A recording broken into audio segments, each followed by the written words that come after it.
Hello and welcome to your astrological vibrations for Friday, September 6th, 2017 by Gaia Blooming. I am Mimi and our energy mantra for today is true power comes from me balancing my yin. And remember, yin is the combination of the yin and the yang energies combined. I combine them into yin. So we can revolutionize, we can empower ourselves through the balance of our personal yin and yang energies. And this is the focus as we are coming down from the power of the full moon. Okay, and from the power of all of the doors slamming. A cat may have just tried to escape. Chances are he is in his power doing that. But even as we come down from this powerful energy of the full moon, we still have some breakthrough energy going on.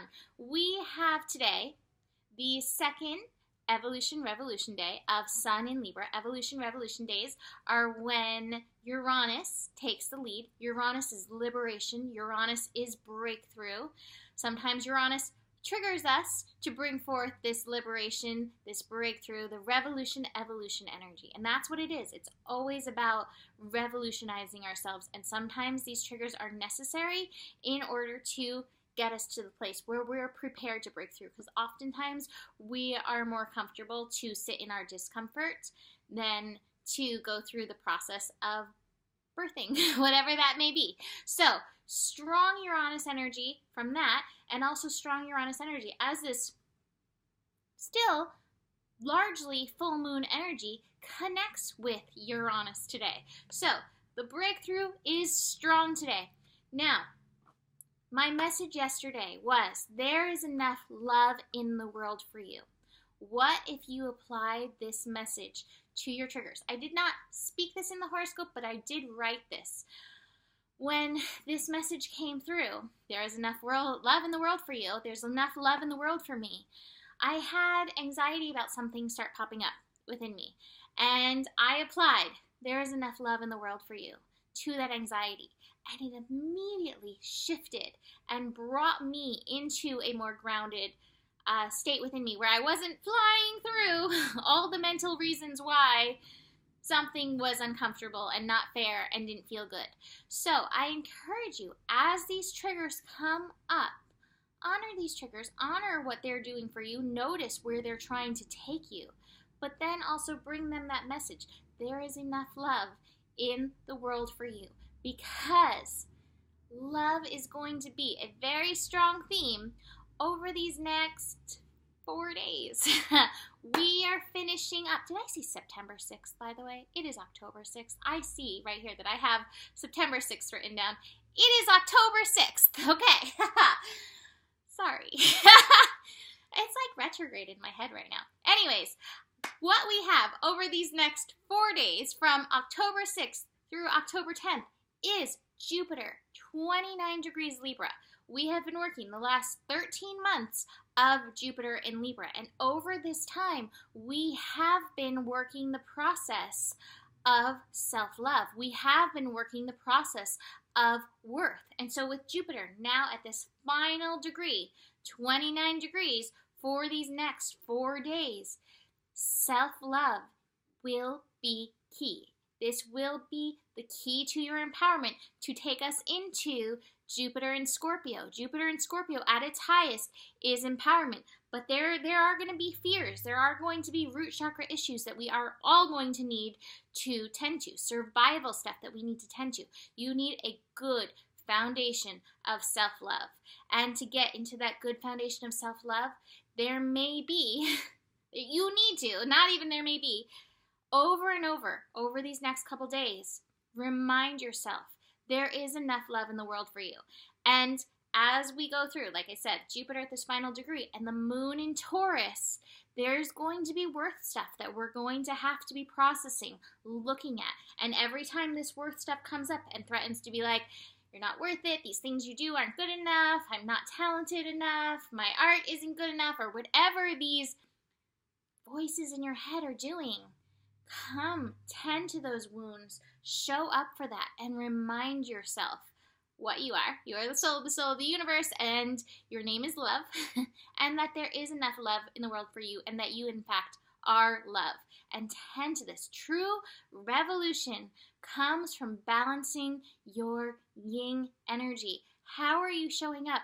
Treating your self-love with your yin, nurturing, being compassionate, surrendering, in the flow with this one part of you, and then with your yang, taking that action where that action needs to be taken, standing up in your power, showing up in your power. Balance those energies in and of your self-love, and that is really going to help you through today, and then also help you through these next couple days as we build into Jupiter into Scorpio. It's going to be a thing. And by the way, check out my Changes reading. All right, so besides getting into all that, that's like the basic energy of today. Let me just go through the transits really fast. So Moon, like I said, finishing up in Aries. That Moon finishing up in Aries is going to trine Saturn, 22 degrees. Again, this message of how are you showing up for yourself? Lala, don't eat that. She's showing up for herself like, oh, there's this thing, and it looks really good. I think it's like a fur ball. Don't eat that. Show up for yourself. Show up for what is true for you. Moon in Aries, I am. What is true for your I am vibration? I love this card, and I can't wait to get into it, but I will just tell you, this card is the soul's truth card. And so that's going to help us really get to understand that Moon trine Saturn energy. Now, what may get a little bit confusing is Mercury. Mercury is in conjunct Neptune. Now, this is also interesting because Mercury is now occupying the place where the sun was for the full moon. This is also occupying the point of the yod. We had this yod going on with Neptune and Pallas and the sun. And today we have this same yod. It's Neptune and Pallas and Mercury now.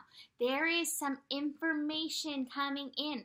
This may be some old stuff. Neptune is retrograde in Pisces. It may be old. It may be ancestral.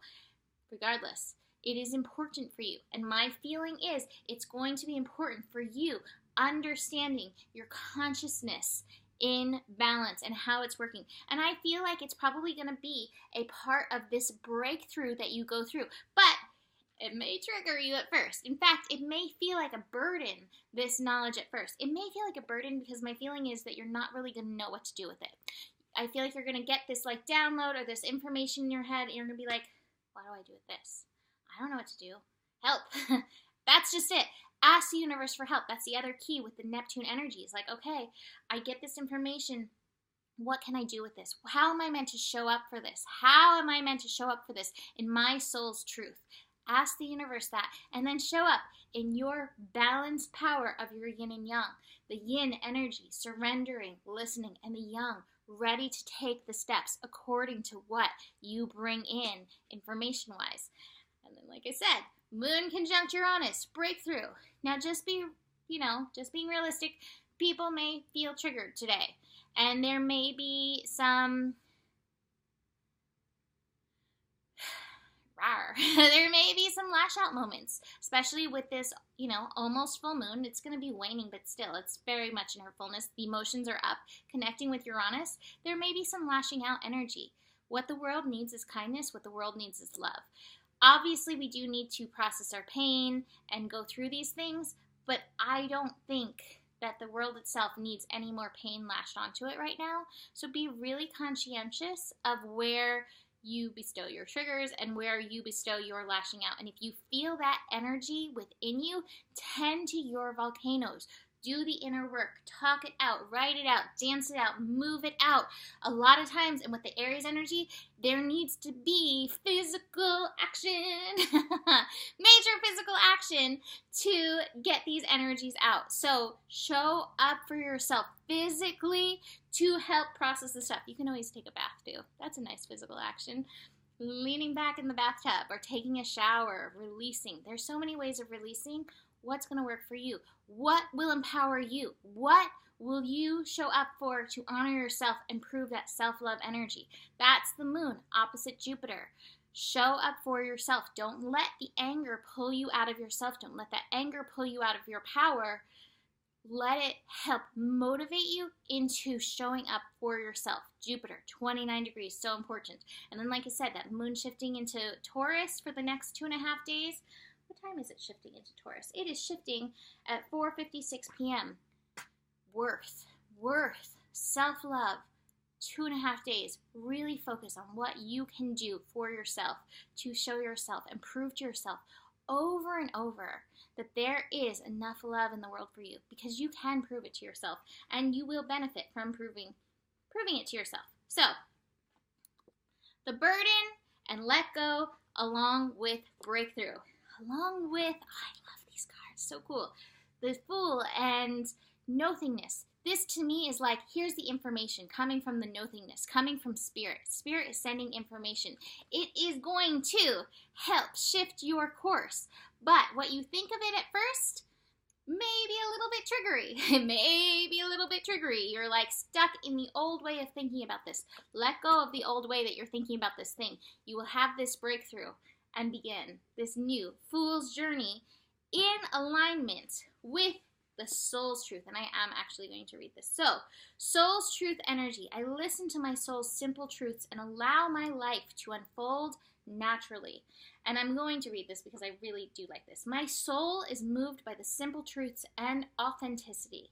The path of the soul can be different from that of the rational mind, and it can take longer to reveal itself. Today, I listen to my soul. I ask myself, what do I really want? What do I really need? Whether I am at the beginning, middle, or end of a phase, I embrace this moment for the wisdom it brings. I allow change to occur naturally.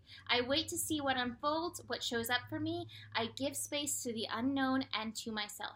Intentions and goals can sometimes be a list of shoulds and must-dos, but souls speak a different language, one that sets free of conventional agendas and ideas. Therefore, I am willing to take time to simply reflect on and appreciate where I am right now, rather than feeling I need to push to create something new. And I feel like we may, like, with the space of the Aries moon finishing up, that we may be, like, in that action mood, and then when that moon shifts into, not into Pisces, it's not going backwards. When it shifts into Taurus, then we're going to have, okay, here I am, I'm present, I'm grounded, I'm listening, I'm ready and willing. And then we'll see what comes about next. These last final days of Jupiter and Libra. Self-love. There is enough love for you. It is October 6th, not September. Book a reading. Check out the Changes reading. Check out the year ahead reading. I am going to be offering an astrology class, figuring out how exactly I want to do this. But I'm going to be putting it out there. So check out these things I have offered, GaiaBlooming.com. And I will see you tomorrow. Namaste.